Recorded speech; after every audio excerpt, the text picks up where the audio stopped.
recentemente lançaram 2 livros de romance que eu queria muito ler. E hoje eu vou contar pra vocês a minha experiência com cada livro e se vale ou não vale a pena a leitura. Então, se você é do tipo que ama romance sensual, mas com aquele toque de fofura, continua até o final desse vídeo porque a gente vai falar de 2 grandes lançamentos. Oferta Final para o Amor, o último livro da série Bilionários de Dreamland, da Lauren Asher, e Amor em Jogo, da Helena Armas, que é uma das autoras queridinhas do momento. Aproveita e já se inscreve aqui neste canal. Se você é novo por aqui, seja muito bem-vindo. Deixa também o seu like, assim eu vou entender que vocês gostaram desse conteúdo. E também me siga lá nas redes sociais. Lembrando que todos os links importantes sempre estão aqui na descrição.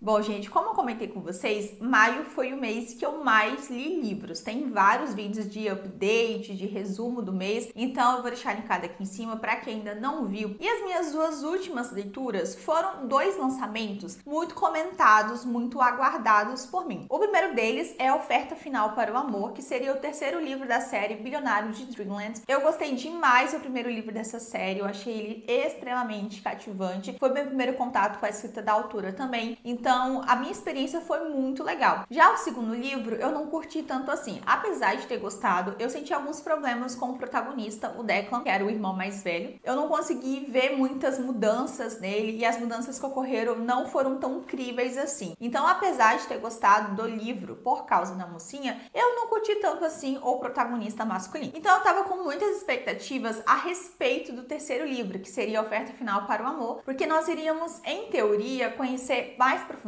um dos personagens mais divertidos, mais cômicos, despretensiosos dessa série, que seria o Callahan Cain. E eu confesso que eu fiquei com um pouquinho de receio do livro, porque uma amiga tinha lido antes e ela não tinha curtido tanto. Ela comentou que o Cal irritou ela, porque a autora ela vai abordar a questão da sobriedade dele. Ele tem problemas com álcool, teve problemas no passado com drogas, uso de medicamentos. Então, era uma questão que ela tinha falado que tinha incomodado ela, que ela se irritou. E eu fiquei com esse receio de ler e também sentir a mesma coisa, porque eu não sou tão fã desse tipo de abordagem. Eu não gosto muito de quando os autores abordam vícios, me deixa um pouco engatilhada. Então eu já fui lendo o livro com esse receio de não gostar, de me irritar com o personagem também. Mas eu acabei me surpreendendo muito positivamente, gostando até mais do que o segundo livro, que não foi a minha leitura favorita. Pra quem não conhece a série Bilionários de Dreamland, a gente vai conhecer 3 irmãos, os irmãos Cain, que recebem uma bolada de dinheiro do seu avô, que faleceu recentemente. Mas para que eles consigam colocar mão nesse dinheiro que eles ganharam e também as ações da empresa da família, eles precisam completar algumas missões que o avô deles deixou para cada um. Então, a cada livro, nós vamos acompanhar cada irmão tentando completar a missão que lhe foi destinada e eles eventualmente se apaixonam e encontram o amor. E o último a completar essa jornada em busca da sua herança e também das ações seria o Cal, o filho do meio. Acontece que o Cal, desde muito tempo, tem problemas com bebida, então a relação dele com os irmãos e também com o avô sempre foi muito cheia de altos e baixos. E uma das últimas conversas que ele teve com seu avô foi uma conversa bem complicada, bem difícil, porque o avô jogou na cara dele várias coisas, falando que ele era inútil, que ele não ajudava em nada, e eventualmente o avô dele acabou,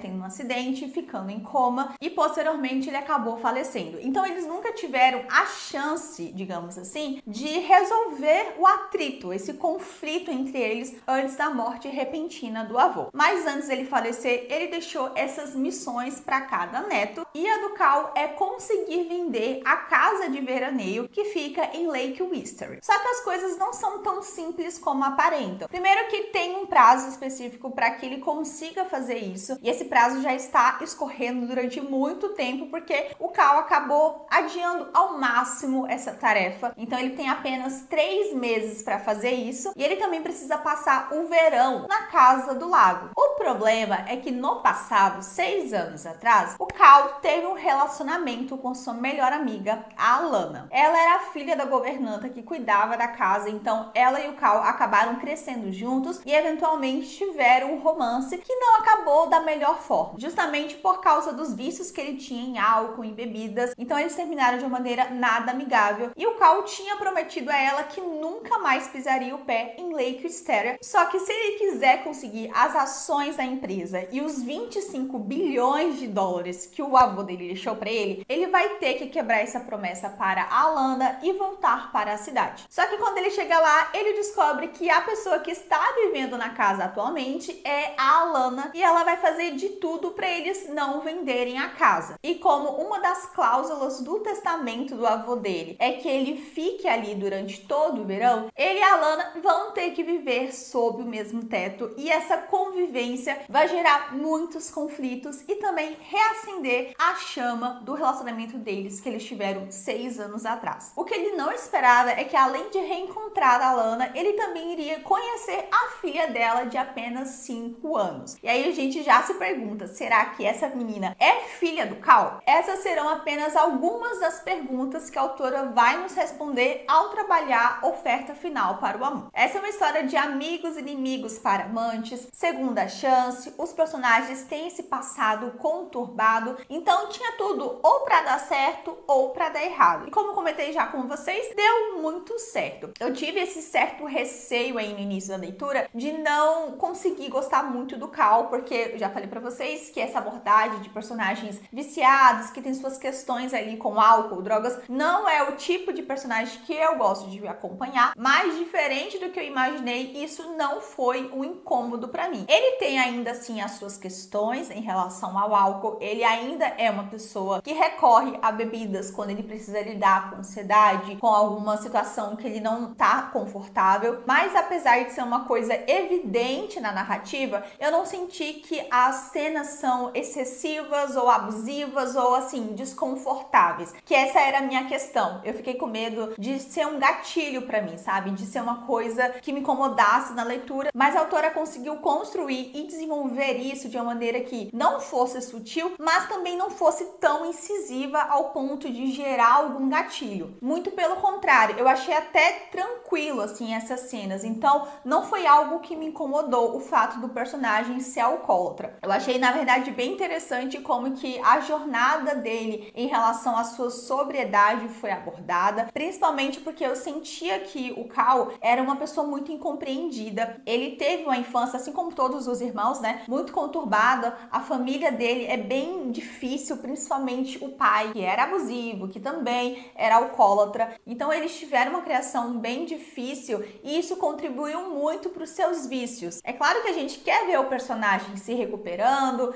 tomando as rédeas da própria vida, mas até ele chegar nesse ponto, precisa ter um caminho. E ele vai percorrer esse caminho, como eu falei, cheio de altos e baixos. E assim, pode incomodar alguns leitores, achar que ele é irritante, que ele sempre tá fazendo merda, mas eu acho que a Lauren conseguiu construir muito bem o crescimento desse personagem. Então, assim, eu gostei muito do Cal. Ele é realmente um personagem divertido, alegre, mas que tem seus problemas emocionais que vão ser trabalhados de uma maneira bem delicada e bem sensível ao longo da história. O meu problema no livro, assim, no início do livro, até boa parte dele, 50%, digamos assim, foi o romance. Eu não sou muito fã de Friends to Lovers, sabe? Não é a minha trope literária favorita. Mas eu gosto muito de Segunda Chance. Eu acho muito legal a forma como a autora vai reacender a chama entre os personagens. Só que eu não sentia química entre eles. Eu via muito a questão da amizade, só que eu não conseguia visualizar muito bem o romance. Talvez porque a autora não mostre muito de como que era a relação deles no passado. Temos um certo vislumbre, mas não é algo que embasa muito o relacionamento deles atual, porque o livro é focado mais no presente em si. Então eu não conseguia ver a química, não conseguia ver esse romance que eles tiveram, sabe? Toda vez que o personagem, o Cal, soltava alguma indireta mais sexual ali pra mocinha, eu achava forçado, entende? Eu não conseguia sentir essa vibração, essa excitação que ele tentava ocasionar. Então o meu problema com o livro, né, pelo menos boa parte dele, não foi o personagem ser alcoólatra, não foi os problemas que a autora levantou, foi a falta de química que eu não conseguia ver no casal principal. Quando você não sente química, é muito difícil você torcer pelos personagens. Então foi difícil me conectar com eles como casal, mas isso não impediu de eu me conectar com cada um deles como personagens separados. Inclusive a Alana é uma mocinha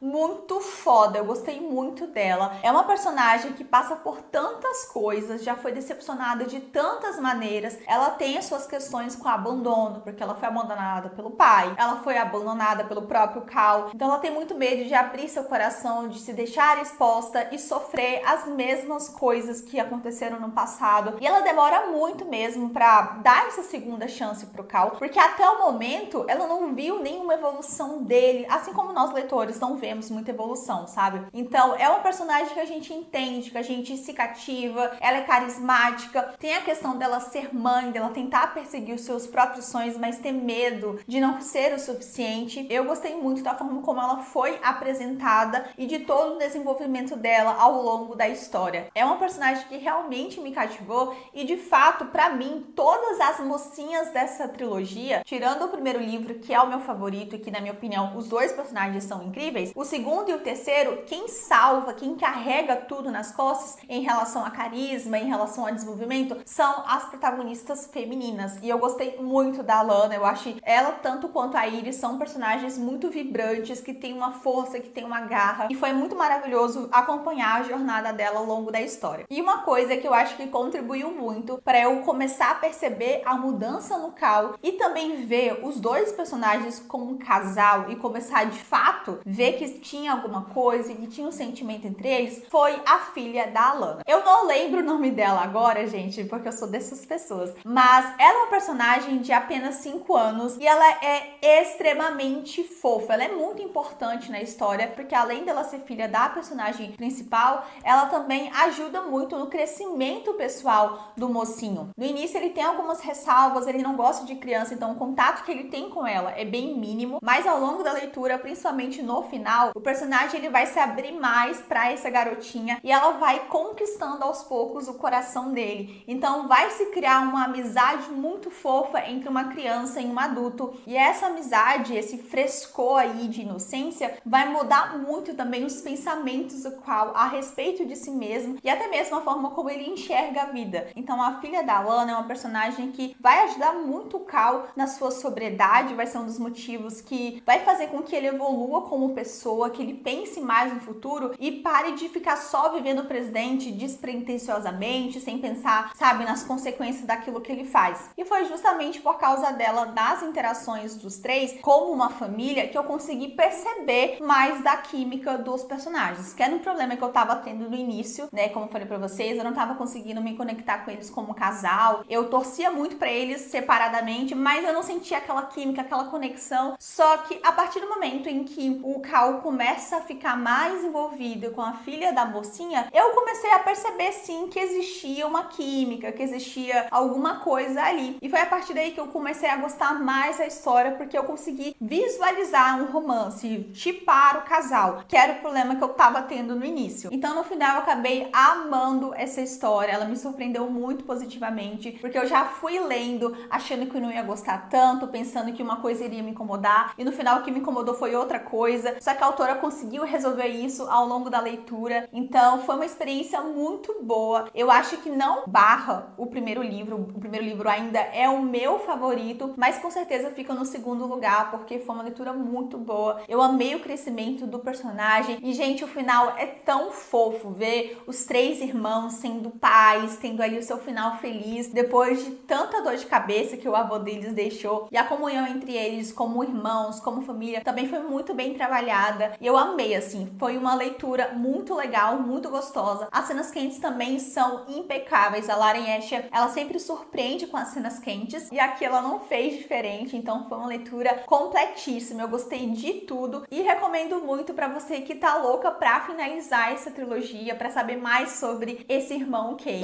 Depois que eu finalizei a Oferta Final para o Amor, eu comecei então a leitura de Amor em Jogo, da Helena Armas. O único livro que eu tinha tentado ler antes desse foi Uma Farsa de Amor na Espanha, que é o livro mais conhecido dessa autora, só que eu tinha abandonado. Eu já tinha comentado com vocês que eu não gostei muito da protagonista, eu achei que ela arranjava muito problema, muita picuinha com o mocinho, e eu achava sem motivo, então isso acabou me irritando, eu abandonei o livro e nunca mais tentei ler nada dela. Mas eu vi muita gente aqui fora, principalmente amigas minhas que já tinham lido esse livro antes, comentando como esse livro era gostoso, como ele era bom, então eu resolvi ler também. E foi exatamente isso, gente, que eu comprovei ao longo dessa leitura. Um romance fofo, de dar água na boca, assim, sabe? Daqueles que aquecem o nosso coração. Tive também uns probleminhas ali detalhe no final que eu vou explicar pra vocês, mas no geral foi uma ótima leitura. Eu tô louca pra ler mais livros dessa mulher. Nessa história, nós vamos conhecer a Adeline Reis, que trabalha no marketing de um clube de futebol. Só que após um fato, a Adeline, que sempre foi uma mulher muito centrada, muito meticulosa na dela, ela simplesmente surtou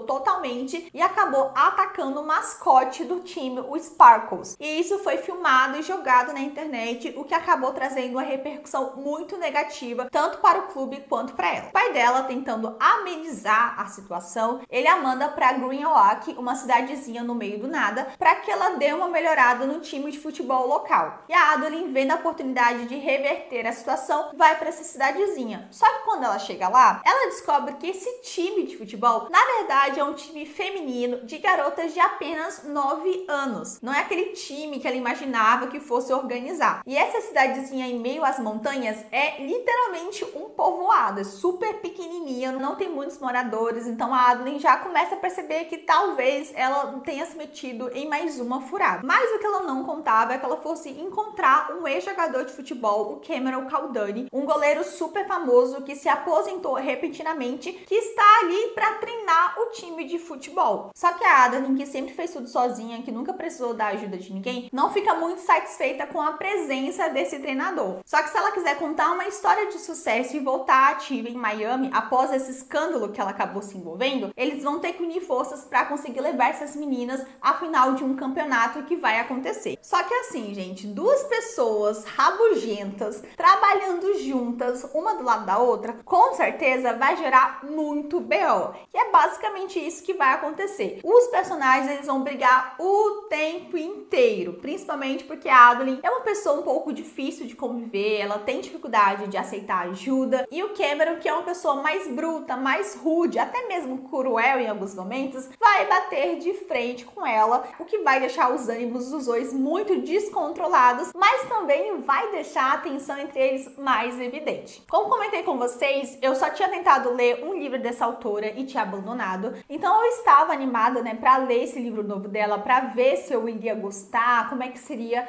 o desenrolar, justamente porque é um livro bem comentado, lançou agora, e assim, gente, foi uma delícia mesmo. A escrita da autora, ela me surpreendeu, ela me fisgou desde o primeiro momento. Eu amei as interações do casal principal, amei os personagens que vão aparecendo aí ao longo da leitura. A Maria, que é uma criança de 9 anos, que age como se fosse adulta, muito divertida, muito engraçada. A Josie, que também é uma personagem importante nessa cidadezinha. Todos os personagens ali, eles criam essa ideia de comunidade, sabe? Porque a história realmente se passa em Rioak, então traz essa sensação de pertencimento pro leitor, você se sente parte ali daquele mundinho. E eu amei essa sensação, porque eu amo romances de cidade pequena, eu acho eles muito mais envolventes, muito mais gostosinhos, e foi exatamente isso que eu senti ao longo dessa leitura. A Adeline é uma pessoa que demora muito, assim, pra se desenvolver. Ela tem alguns problemas de confiança, principalmente por causa da relação que ela tem com o pai, que não é relação saudável. Ela sempre tá tentando se colocar ali em evidência, e ele nunca dá a atenção necessária pra ela, então ela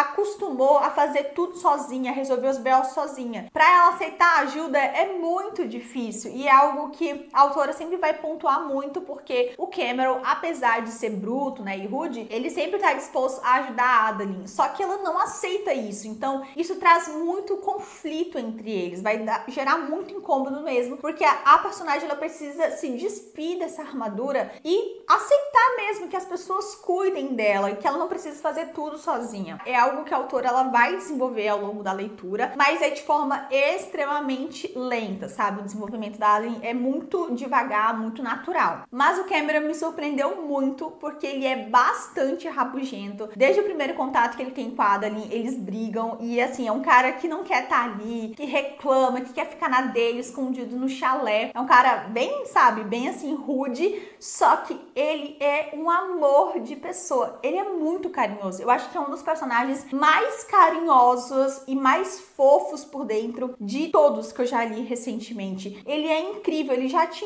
fisga. Quanto mais você conhece o personagem, mais você fica encantada com ele. Ele é pai de pet, fala com as gatinhas dele como se ele fosse realmente o pai e elas fossem a sua família. Ele tá sempre pensando em ajudar os outros, mesmo que ele não queira inicialmente demonstrar isso, mas quando ele começa começa a se apaixonar pela Adeline, quando ele sente ali alguma faísca, né, sobre ela, gente do céu, o homem se transforma de uma maneira absurda. Ele fica de 4, ele vira muito gado. Tipo assim, ele fica o tempo todo mostrando que ele tá afim dela. É bizarro, mas é uma coisa muito louca, porque ele fica o tempo todo atrás dela, dando dica pra ela, falando que ela é importante, que ele vai estar ali pro que ela precisar, chamando ela de meu bem, depois começa a chamar ela de meu amor. Gente, sério, é o homem mais gado de todos os livros que eu li esse ano. Ele é simplesmente totalmente dado. E eu amei isso, porque no início da história ele é muito rabugento e depois você sabe que ele é todo carinhoso, que ele é todo fofo. A complicação mesmo é por parte da Adeline, porque se fosse por ele, nossa, eles já teriam ficado há muito tempo. E esse foi um ponto que me incomodou um pouco, sabe? Porque eles brigam, tem ali as suas diferenças, só que quando começa a surgir o clima entre eles, quando eles começam a se tolerar, o personagem, ele deixa muito claro que ele quer ficar com a mocinha. Ele deixa... Nossa, gente, fica muito evidente isso. É o tempo todo ele falando isso. Só que a Ada nem fica desconversando, fica, sabe, não querendo, porque ela tem medo, ela acabou de sair de um relacionamento complicado. E eu acho que a autora, ela se estendeu nessa parte, nesse lenga-lenga. Ela criou muitas tensões, muito clima entre eles e nunca dava nada. Parece que ela queria cozinhar muito os personagens, sabe? E você já sentia que eles queriam se pegar, mas a autora ficava enrolando. Então, isso deixou a leitura um pouco morna pra mim, porque eu acabei achando que a autora ficou se enrolando, se estendendo. E aí o meu ritmo de leitura, né, pelo menos, caiu muito. Ficou, tipo, muito lento. Chegou nos 30% finais, eu simplesmente demorei 3 dias pra finalizar, porque, não sei, parece que a autora estendeu demais essa parte, e aí eu perdi a vontade, sabe, de continuar o livro. Não sei se vocês já sentiram isso. Foi uma coisa que me incomodou um pouco, sabe? Porque o livro tava sendo perfeito, tava sendo maravilhoso, só que o fato dela ter enrolado tanto pra fazer com que o casal ficasse, acabou deixando chato. E nem foi por causa de briguinhas. Não, gente, tinha clima. Era o tempo todo. Eles estavam ali prontos pra ficarem juntos, mas a autora não fazia acontecer. Eu acho que isso acabou realmente deixando o livro um pouquinho mais morno em alguns momentos. E aí disso, as outras coisas que aconteceram no final, elas também acabaram não me agradando tanto. Eu acho que a autora, ela meio que correu com algumas resoluções, tá? O final eu não achei que foi, o melhor ponto da história. E tem um plot, uma revelação a respeito do pai da mocinha, que eu achei que, tipo assim, que não casou, sabe? Pra mim foi desnecessária. É aquela coisa que não fez nenhum sentido. Eu não sei porque que a autora inventou esse plot, entende? Então, o final pra mim foi a parte mais sem graça, mais chatinha da história. Mas o romance, a construção de tudo, a própria personagem se abrindo, tendo esse crescimento, o relacionamento dela com o Cameron, mas também com as meninas do time, que são muito fofas, muito divertidas, foi muito maravilhoso. Então, no geral, Amor e Jogo foi uma leitura muito gostosa. Eu amei e recomendo demais vocês lerem. Só teve esses probleminhas aí que não deixaram o livro ser perfeito, mas fora isso, gente, foi incrível. Eu adorei e quero muito ler outros livros dessa autora, porque ela super me conquistou. Talvez eu até tente ler de novo Uma Farsa de Amor à Espanha, tá? Porque eu gostei tanto desse livro que eu tô bem disposta a ler outros livros da Helena. Então, na minha opinião, esses dois lançamentos, tanto da Editora Essência quanto da Editora Arqueiro, valem super a pena. Se você gosta de romance fofo, casais carismáticos, aquele toque de sensualidade que deixa a leitura mais envolvente, eu tenho certeza que vocês vão adorar ambas as leituras. Espero muito que vocês leiam e se vocês gostarem, me conta aqui nos comentários o que vocês acharam da experiência. E é isso então, gente. Espero muito que vocês tenham gostado do vídeo de hoje. A gente então se encontra no próximo. Um grande beijo. Tchau!